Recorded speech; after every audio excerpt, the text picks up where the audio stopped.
জানেন তো, বাঘে চুলে 18 ঘা, ঠোলায় চুলে 36 ঘা, আর পিনাকি চুলে জয় বাংলা।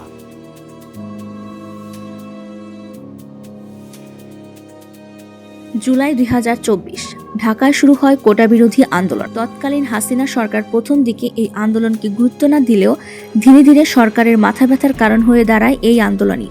শেখ হাসিনা পালিয়ে গেছে, শেখ হাসিনা নাই, শেখ হাসিনা চলে গেছে, শেখ হাসিনা পালায় না।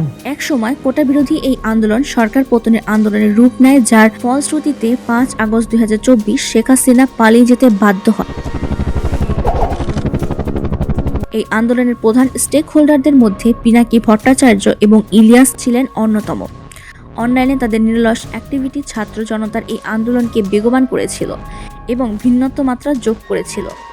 5 আগস্টের কয়েক বছর আগে থেকেই পিনাকি ইলিয়াস ছিলেন বাংলাদেশের সবথেকে প্রভাবশালী ইউটিউবার অ্যাক্টিভিস্ট। তারা এতটাই প্রভাবশালী ছিলেন যে 5 আগস্টের পর তারা অন্তর্বর্তীকালীন সরকার গঠন থেকে শুরু করে দেশের সকল গুরুত্বপূর্ণ সিদ্ধান্ত গ্রহণে অন্যতম ভূমিকা পালন করে। তাদের নেতৃত্বে এবং তাদের ডাকে একাত্ম হয়ে লাখো ছাত্র জনতা ধানমন্ডি 32 নম্বর ভেঙে গুঁড়িয়ে দেয়। এরকম আরও অনেক রাজপথের আন্দোলনের স্টেক হোল্ডার ছিলেন এই প্রভাবশালী ইউটিউবাররাই। সময়ের সাথে সাথে পিনাকি ইলিয়াস সুপ্রিম লিডার থেকে বেপরোয়া হয়ে ওঠেন। মুক্তিযুদ্ধ, 71 এবং স্বাধীনতার বিরুদ্ধে নিজস্ব মনগড়া মতবাদ প্রতিষ্ঠিত করার চেষ্টা চালাতে থাকেন। 71কে কলঙ্কিত করার সর্বাত্মক প্রচেষ্টায় এবং মুক্তিযুদ্ধে পাকিস্তানের রাজাকার আলবদরদের পক্ষে সমর্থনের জন্য ইতিহাস বিকৃত করতে থাকেন। পাবলিক পারসেপশন ধীরে ধীরে চেঞ্জ হতে শুরু করে। প্রথম দিকে সাধারণ জনগণ স্বাধীনতা বিরোধী এসব ন্যারেটিভ সাদরে গ্রহণ করলেও ধীরে ধীরে বয়কট করতে শুরু করে, যার প্রমাণ পাওয়া যায় পিনাকি ভট্টাচার্যের ক্যান্টনমেন্ট ঘেরাও কর্মসূচিতে জনসমর্থন জোগাড় করতে না পারা। সাধারণ জনগণ পিনাকি ইলিয়াসের স্বাধীনতা বিরোধী প্রচারণার জবাব দিতে শুরু করে। এত প্রভাবশালী দুইজন অ্যাক্টিভিস্টের সাম্রাজ্য পতনের সূচনাটা হয় এভাবে।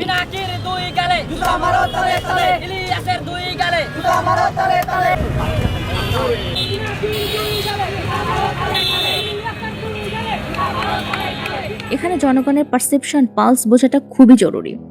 হাসিনা সরকারের 17 বছর শাসনামলে যারাই নির্যাতিত নিপীড়িত হয়েছে জনসমর্থন তাদেরই পক্ষে ছিল। যে ব্যাপারগুলো বিগত সরকার নিজস্ব সম্পত্তিতে পরিণত করেছিল, কুক্ষিগত করে ফেলেছিল, যেমন স্বাধীনতা, 71 মুক্তিযুদ্ধ, মনের অজান্তে জনগণ যেসব ইতিহাসের বিপক্ষে গিয়েও সমর্থন জুগিয়েছিল, সাধারণ জনগণ দুর্বলের পক্ষে সবসময় অবস্থান নেয়। পিনাকি ইলিয়াসরা সেই পাবলিক পালসটা ধরে যেভাবে সরকার পতনের আন্দোলনকে বেগবান করেছিল, সরকার পতনের পর তারাই যখন স্বৈরশাসকের আসনে বসলেন, জনগণের তখন বেশি সময় লাগেনি তাদের বৃদ্ধাঙ্গুলি দেখাতে। সর্বোপরি বিগত সরকারের হাত থেকে যখন 71 মুক্তিযুদ্ধ স্বাধীনতা যখন মুক্তি পেল, তখন জনগণ ও বেশি সময় নেয়নি ইতিহাসকে আপন করে নিতে। 71 মুক্তিযুদ্ধ স্বাধীনতা আমাদের গৌরবোজ্জ্বল ইতিহাস। যারাই ইতিহাসকে কলঙ্কিত করার চেষ্টা করবে তারাই মূল স্রোত থেকে বিচ্ছিন্ন হয়ে যাবে। পাকিস্তানিদেরকে বাংলাদেশে যেমন ঘৃণা করবে, তেমনি রাজাকার আল বদরদেরকেও কোনোদিন ক্ষমা করতে পারবে না। সাধারণ জনগণ যেমন তাদের 71-এর ইতিহাস নিয়ে গর্ব করবে, তেমনি স্বাধীনতা মুক্তিযুদ্ধ বিজয় দিবস ধারণ করবে, সেলিব্রেট করবে। ধন্যবাদ।